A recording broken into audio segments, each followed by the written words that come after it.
Kelanchal times, हर खबर पर हमारी नजर।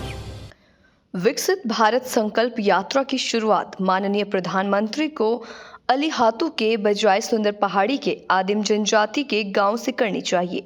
सुंदर पहाड़ी के बदहाल हाल में कोई बदलाव आए है तो पूरे देश में आदिवासियों को पता चल सकेगा कि सचमुच प्रधानमंत्री के नेतृत्व में देश विकसित भारत की ओर अग्रसर है।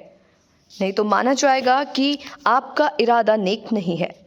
राष्ट्र की संपत्ति को निजी हाथों में बेचकर देश को विकसित भारत नहीं बनाया जा सकता है।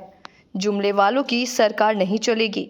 अब की बार उपरोक्त बातें आज लालमटिया के नीमा में आयोजित all India central council of trade union act 2 Godda का प्रथम जिला सम्मेलन को संबोधित करते हुए सम्मेलन के पर्यवेक्षक और मुख्य वक्ता एक्ट 2 के प्रदेश सचिव भुवनेश्वर केवट ने कही है। उन्होंने आगे कहा कि कोयला उद्योग से लेकर रेल, बेकिंग, एयरपोर्ट, हवाई जहाज, बीएसएनएल, नेशनल हाईवे और बंदरगाह सबके सब कौड़ी के भाव निजी कंपनियों के हाथों बेची जा रही है। राष्ट्र की सरकारी संपत्ति को निजी हाथों में बेचकर देश को विकसित भारत नहीं बनाया जा सकता है। देश की संपत्ति को निजी हाथों में बेचना राष्ट्रभक्ति नहीं बल्कि देश के साथ गद्दारी है। गोड्डा जिला सम्मेलन में मिड डे मील निर्माण, सफाई क्षेत्र से जुड़े 70 से अधिक चयनित प्रतिनिधि और पर्यवेक्षण शामिल हुए। सम्मेलन से पूर्व यूनियन के झंडोत्तोलन कर लाल झंडा फहराया गया, जिसके बाद औद्योगिक घटनाओं, इजराइल द्वारा गाजा में किए हमले में दासियों हजार बेकसूर नागरिकों की मौत हुई। मजदूर आंदोलन में शहीद साथियों को 1 मिनट का मौन श्रद्धांजलि अर्पित किया गया। सम्मेलन की अध्यक्षता 5 सदस्यीय टीम ने किया, जिसमें अरुण सहाय, रामदास शाह, शराफत अंसारी, सीमा कुमारी, स्लोमी बास्के ने संयुक्त रूप से किया।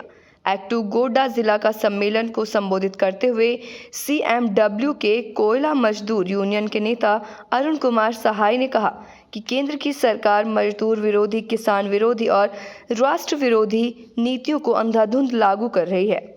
गोड्डा जिला में केंद्र सरकार की गिद्ध दृष्टि लग गई है। अडानी पावर प्लांट का धूल और गर्दा हम खाएंगे और बिजली बांग्लादेश को ये 2 बिल्लियों की तरह ठगी और धोखे का खेल नहीं चलने देंगे। अडानी पावर प्लांट का 25% बिजली गांव के ग्रामीणों को देना होगा। देश में आर्थिक विकास की झूठी डोल पीटी जा रही है। सचमुच देश की आर्थिक विकास की दर इतनी बेहतर होती तो भारत वैश्विक भूख सूचकांक में 111वां स्थान नहीं होता। प्रतिनिधि सत्र के लिए दस्तावेज प्रस्तुत करते हुए रसोइया संघ के प्रदेश सचिव मनोज कुशवाहा ने कहा कि संकट के दौर में मजदूर किसान आंदोलन ही हमेशा देश को उबारने का काम करते हैं।